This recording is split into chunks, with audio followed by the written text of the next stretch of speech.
This is Jangsik EB Group Censor Studio. The movement to recognize Palestine as a state is spreading around the world. As a result, Israel is furious. Following the airstrike on Qatar, its isolation is worsening, with some comparing Israel's situation to apartheid-era South Africa. I'll read it for you today. On September 21st, Britain, Canada, Australia, Portugal, and France all recognized Palestine as a state. Israel reacted strongly against this. It is expected that the situation in the Middle East will become very turbulent. Out of 193 United Nations member states, 152 now recognize Palestine's sovereignty. As more countries, including key Western nations, offer recognition, Israel faces growing diplomatic isolation. France and Saudi Arabia organized a United Nations conference focused on peacefully resolving the Palestinian issue and implementing a two-state solution. At the event, President Macron of France stated that we must guarantee the possibility of a two-state solution where Israel and Palestine can live peacefully and securely side by side, and that we must do everything within our power to achieve this. He also stated before Israel that France would recognize Palestine as a state at the United Nations. Prime Minister Netanyahu made a statement aimed at Western leaders. He mentioned the shocking October 7 attack and massacre, saying he wanted to send a clear message to leaders of countries that recognized the Palestinian state afterward. Prime Minister Netanyahu especially emphasized that this decision does not recognize the legitimate rights of the Palestinians, but rather rewards terrorism. His remarks were seen not just as diplomatic dissatisfaction, but as an effort to equate Western countries with terrorist and extremist groups. He made it clear he would also take a firm stance on the West Bank. He firmly declared that a Palestinian state would never be established there, signaling he wouldn't yield to international or public pressure.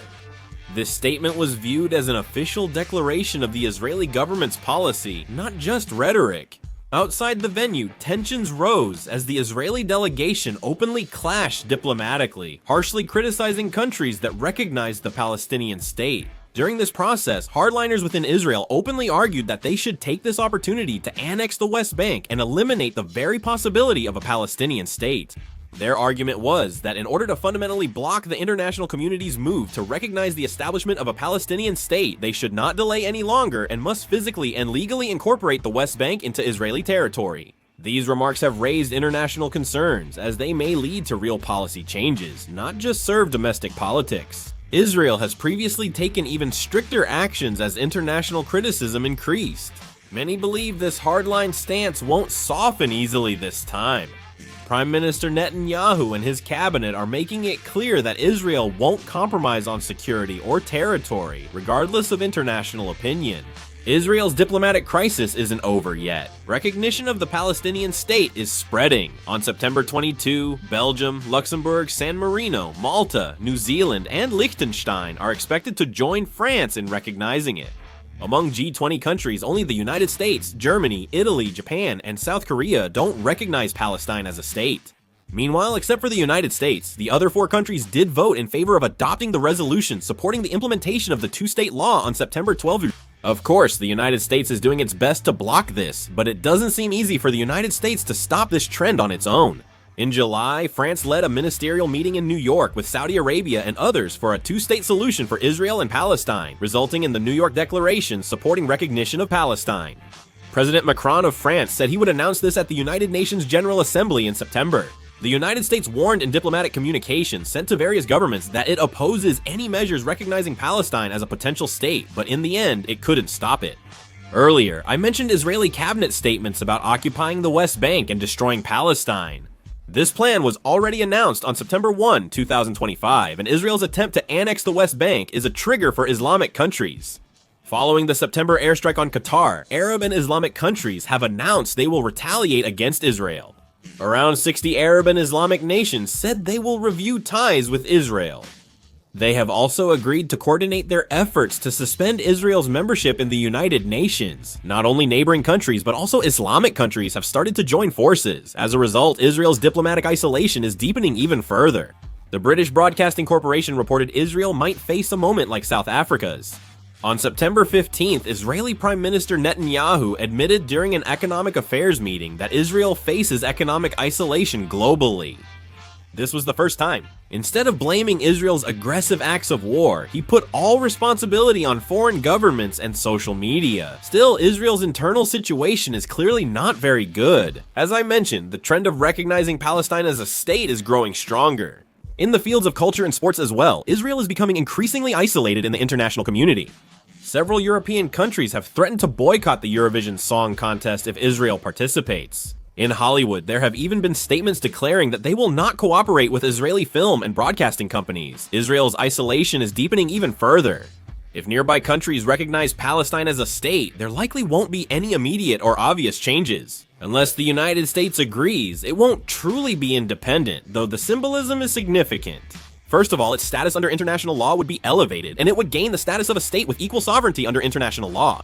The United States may oppose it, so it might not happen right away, but later on they could file a lawsuit with the International Court of Justice or claim rights over territorial waters and airspace.